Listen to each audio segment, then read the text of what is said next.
Hi hello నమస్తే. నేను మీ కట్ట కార్తీక్. తెలుగు రాష్ట్రాల్లో సంచలనం రేపినటువంటి వైఎస్ వివేకానందరెడ్డి మర్డర్ కేసులో కీలకమైనటువంటి పరిణామాలు జరుగుతూ ఉన్నాయి. వైఎస్ వివేకానందరెడ్డి గారికి వాచ్మెన్గా పనిచేసినటువంటి వివేకానందరెడ్డి గారి హత్య కేసులో కీలకమైనటువంటి సాక్షి అయినటువంటి వాచ్మెన్ రంగయ్య చనిపోయాడు. పైకి చెప్తుంది అనారోగ్య కారణాల వల్ల చనిపోయాడు. గత కొన్నాళ్ళుగా అతను అనారోగ్యంతో బాధపడతా ఉన్నాడు. కడప రిమ్స్లో జాయిన్ చేయించారు.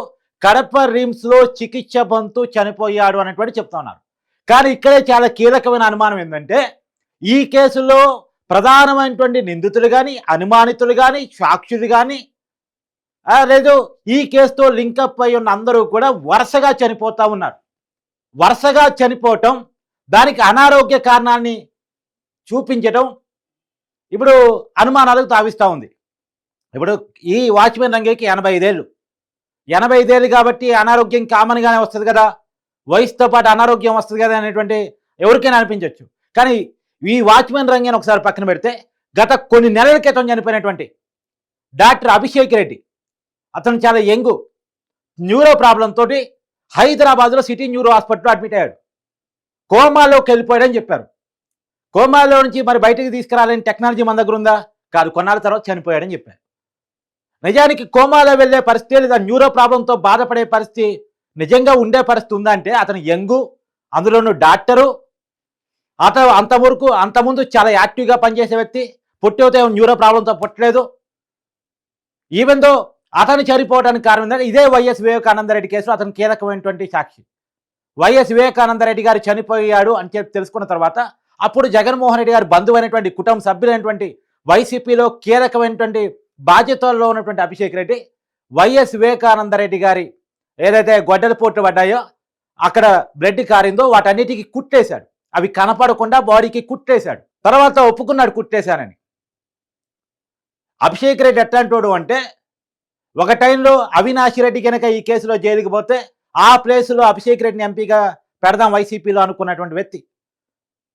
కానీ ఆ కేసులో కీలక సాక్షులుగా, అనుమానితులుగా, ఆ కేసుతో లింకప్ అయిన ఒక్కొక్కరిని రకరకాల కారణాలతో చనిపోతుండటం అనేది అనుమానాలు తావిస్తుంది. నిజంగా చనిపోతున్నారా, చంపేస్తున్నారా? ఇంకో విషయం కూడా చెప్పాలి. ఏదైతే అభిషేక్ రెడ్డి చనిపోయిన హాస్పిటల్ ఉందో, ఆ అభిషేక్ రెడ్డి చనిపోయిన Hyderabad city neuro hospital Jaganmohan Reddy గారికి చాలా దగ్గర వ్యక్తిది. ఇంకా చెప్పాలంటే జగన్మోహన్ రెడ్డి గారి మీద 2019 ఎన్నికలకు మధ్య ముందు కోడికత్తి సన్నివేశం మీకు జరిగే ఉంటుంది, తెలిసి ఉంటుంది. ఆ కోడికత్తి సన్నివేశంలో వైజాగ్లో జరిగింది. కోడికత్తి సన్నివేశం, కోడికత్తితో శ్రీనివాస్ అనే ఒక యువకుడు జగన్మోహన్ రెడ్డి మీద దాడి చేశాడు. కోడికత్తితో వైజాగ్లో జగన్మోహన్ రెడ్డి మీద దాడి చేస్తే వైజాగ్లో వైద్యం చేయించుకోకుండా దానికి ఒక కట్టు కట్టుకుని హైదరాబాద్ వచ్చాడు ఫ్లైట్లో జగన్మోహన్ రెడ్డి గారు. ఫ్లైట్లో వచ్చిన తర్వాత కూడా ఎయిర్పోర్ట్ దగ్గరలో చాలా హాస్పిటల్ ఉన్నప్పటికీ కూడా ఈ బంజారా హిల్స్లో ఉన్నటువంటి సిటీ న్యూరో ఆసుపత్రికి వచ్చాడు. City neuro hospital MD Chandrasekhar Reddy గారు జగన్మోహన్ రెడ్డి గారికి చాలా దగ్గర.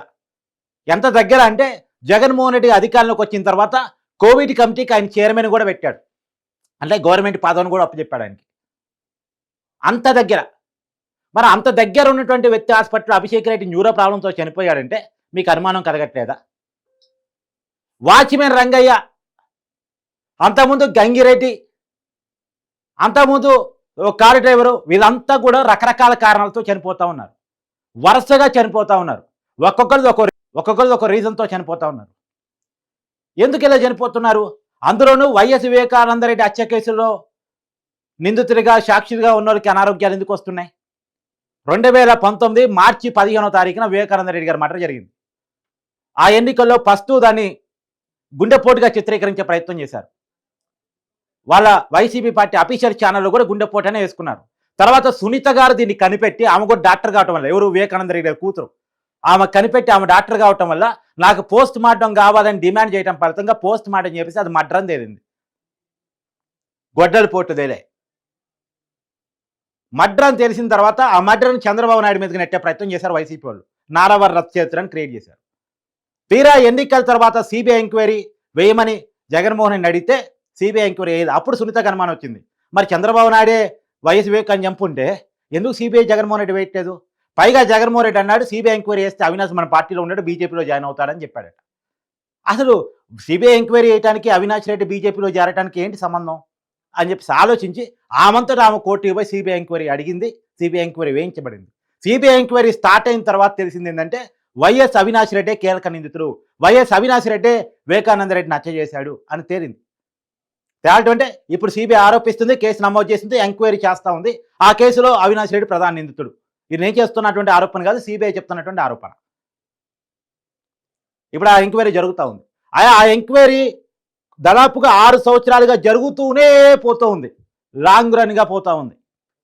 ఇది జరుగుతూనే పోతున్న క్రమంలోనే ఈ కేసులో సాక్షులుగా ఉంటుండే వాళ్ళు ఒక్కొక్కరు చనిపోతూ ఉన్నారు. గతంలో వాచ్మెన్ రంగేష్ చాలా క్లియర్గా మీడియాకి బయటకు కూడా ఇచ్చాడు, యూట్యూబ్లో అవైలబుల్గా ఉంటాయి చూడండి. ఈ కేసులో నలుగురిని నేను చూశాను, నలుగురిని ఆ రోజు నేను చూశాను అని చెప్పాడు.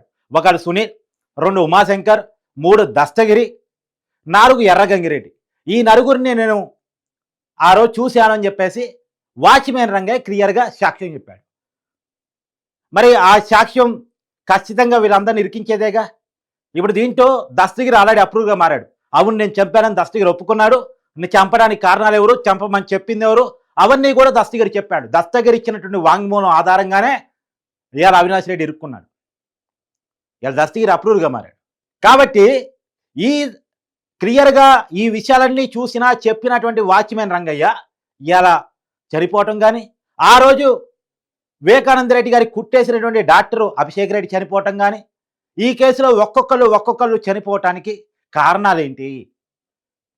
దీని మీద కూడా మళ్ళీ ఒక సిబిఐ ఎంక్వైరీ కావాలేమో. సిబిఐ ఎంక్వైరీ అని డిమాండ్ చేస్తే అది ఇంకొక 10 సంవత్సరాలు నడిచిద్దేమో. భయం వేస్తాం సిబిఐ ఎంక్వైరీ గురించి అడగాలంటే. ఎందుకంటే 2011లో జగన్మోహన్ రెడ్డి గారి మీద 43,000 కోట్ల రూపాయల కుంభకోణానికి సంబంధించి దాదాపుగా 21 కేసులు సిబిఐ ఈడీ నమోదు చేశాయి. ఇవాళ ఎంత అండి? 2025 నడుస్తుంది. ఈ రోజు వరకు ఆ కేసు తేల్చలేదు, అతను నిందితుడో కాదో తేల్చలేదు. పైగా ఆ కేసులో ఉన్నటువంటి జగన్మోహన్ రెడ్డి గారు ఇంకొకసారి తనే సీఎం కాగలిగారు 2019లో. ఒకవేళ సిబిఐ ఈడీ ఆరోపణ నిజమై ఉంటే రాజశేఖర రెడ్డి గారు అధికారంలో ఉండగానే తండ్రి అధికారాన్ని ఉపయోగించుకొని 43,000 కోట్ల రూపాయలు జగన్మోహన్ రెడ్డి గారు సంపాదించుకోవటమే నిజమై ఉంటే తర్వాత తన ముఖ్యమంత్రి అయిన తర్వాత ఇంకెంత సంపాదించుకుని ఉంటాడు? ఆలోచించండి. అందుకనే సిబిఐ ఎంక్వైరీ అడగాలంటే భయం వేస్తుంది. అసలు ఈ కేసులో ఏం జరుగుతోంది? కూటమి ప్రభుత్వం దృష్టి పెట్టాలి, ఖచ్చితమైన ఎంక్వైరీ చేయాలి. ఎందుకంటే ఇది సునీత గారి ప్రాణాలకు కూడా హాని ఉండే అవకాశం ఉందా? నెక్స్ట్ ఎవరు? ఈ కేసులో ఒక్కొక్కరు చనిపోతున్న క్రమంలో సునీత గారికి ఏ అనారోగ్యం వచ్చే అవకాశం ఉంది? సునీత గారు ఏ హాస్పిటల్లో జాయిన్ అయ్యే అవకాశం ఉంది? సునీత గారు ఏ ప్రాబ్లంతో ఇబ్బంది పడే అవకాశం ఉందని అనుమానాలు కలుగుతూ ఉన్నాయి. ఆ మాట చెప్పడానికి నాకు చాలా ఇబ్బందిగా ఉంది. కానీ ఈ కేసులో వరుసగా అనారోగ్య కారణాలతో చనిపోతున్నారని వార్తలు వింటా ఉంటే చెప్పక తప్పట్లేదు. మరి నాకు చెప్పడం ఇబ్బందిగానే ఉన్నా అలాంటి అనుమానాలే కలుగుతూ ఉన్నాయి. గతంలో సునీత గారు క్లియర్గా స్టేట్మెంట్ ఇచ్చారు, నాకు ప్రాణహాని ఉంది వైఎస్ జగన్మోహన్ రెడ్డి నుంచి అని, నాకు ప్రాణహాని ఉంది వైఎస్ భారతీ గారి నుంచి అని, నాకు ప్రాణహాని ఉంది వైఎస్ అవినాష్ రెడ్డి నుంచి అని. కేవలం సునీత గారు మాత్రమే కాదు, షర్మిల గారు కూడా చెప్పారు. ఈవెన్ దో విజయమ్మ గారు కూడా భయపడుతున్నారు అనేటువంటిది గతంలో ఒకసారి షర్మిల గారే చెప్పిన మాట, బయట వింటున్నటువంటి ప్రచారం కూడా. సరే ఆమె భయపడుతున్నారా లేదా ఆమె చెప్పాలి, విజయమ్మ గారు, మనం చెప్పడానికి లేదు. కానీ సునీత గారు షర్మిల గారు అయితే క్లియర్గా చెప్పారు, మాకు ప్రాణహాని ఉంది జగన్మోహన్ రెడ్డి నుంచి అని. అంటే ఈ కేసులో కీలకమైనటువంటి పాత్ర వహిస్తున్నటువంటి పోరాటం చేస్తున్నట్టు వైఎస్ సునీతకు కూడా ప్రాణహాని ఉందంటే ఈ కేసులో ఏదో జరుగుతున్నట్టేగా. ఈ కేసుని క్లోజ్ చేయించడానికి, ఈ కేసులో అవినాష్ రెడ్డిని తప్పించడానికి, రక్షించడానికి ఏదో జరుగుతుంది, ఏదో కుట్రలు జరుగుతున్నాయి, వరుసగా చంపడాలు జరుగుతున్నాయి అనేటువంటి అనుమానం కలగట్టేదా? కాబట్టి ఇది నిజంగా అనారోగ్యం వల్ల వచ్చినటువంటి చావా, లేదు ఇంకేదైనా జరిగిందా? అందులోనూ కడప రిమ్స్లో జాయిన్ చేయించారంటే అనుమానం. ఎందుకంటే కడప వైసీపీకి కొంత కోట, జగన్మోహన్ రెడ్డి కోట అది. కాబట్టి అక్కడ ఏదైనా చెల్లుబాటు అయింది. కూటమి ప్రభుత్వ అధికారంలో ఉన్న వాళ్ళు అనుకుంటే ఏదో ఒకటి చెల్లుబాటు అయింది, ఏదో చేయగలటువంటి మైండ్ సెట్స్, మనస్తత్వం ఉన్నాయి. వాళ్ళ అవసరాలు కూడా అట్టు ఉన్నాయి. కడప ఎంపీగా అవినాష్ రెడ్డి ఉన్నాడు. కాబట్టి చాలా అనుమానాలు క్రియేట్ అవుతూ ఉన్నాయి. వాచ్మెన్ రంగయ్య ఎలా చనిపోయాడు? వాళ్ళ కుటుంబ సభ్యులు అయితే అనారోగ్యంతో చనిపోయారని చెప్తున్నారు. ఎందుకంటే కుటుంబ సభ్యులు సహజంగా ఒక్కసారి వాళ్ళ కుటుంబ సభ్యుడు చనిపోయిన తర్వాత అంతకన్నా ఎక్కువేం చెప్పలేరు. ఎందుకంటే వాళ్ళు చాలా భయంలో ఉండుంటారు. వాళ్ళకు కొన్ని వాస్తవాలు తెలుసు, వరుసగా చనిపోతున్న చావులు వాళ్ళు చూస్తూ ఉన్నారు. కాబట్టి వాళ్ళు చాలా భయంలో ఉన్నారు. కాబట్టి వాళ్ళు అంతకుమించి చెప్పడానికి ఏముండదు. వాళ్ళు అనారోగ్యంతోనే చనిపోయారని చెప్తారు, చెప్పలేదు. మరి ఎందుకంటే ఒక ప్రాణం 2 ప్రాణాలు దారి తీసే అవకాశం ఉంటుంది. వాళ్ళన్న సేఫ్లో ఉండాలని కోరుకుంటారు. భయంలో బతుకుతూ ఉంటారు. చిన్న ప్రాణాలు పెద్దవాళ్ళతో పెట్టుకోలేరు. పెద్దవాళ్ళతో పెట్టుకుంటే ఏం జరిగిద్దో చూస్తూ ఉన్నారు. కాబట్టి వాళ్ళు ఆ భయంలో అంతే చెప్తారు. కానీ ఏది ఏమైనా ప్రభుత్వం దీంట్లో కలగ చేసుకొని వాస్తవాలను కనిపెట్టే పని చేయాలి. మిగతా వాళ్ళకి రక్షణ కల్పించే పని చేయాలనేది చాలామంది అంటున్నమాట.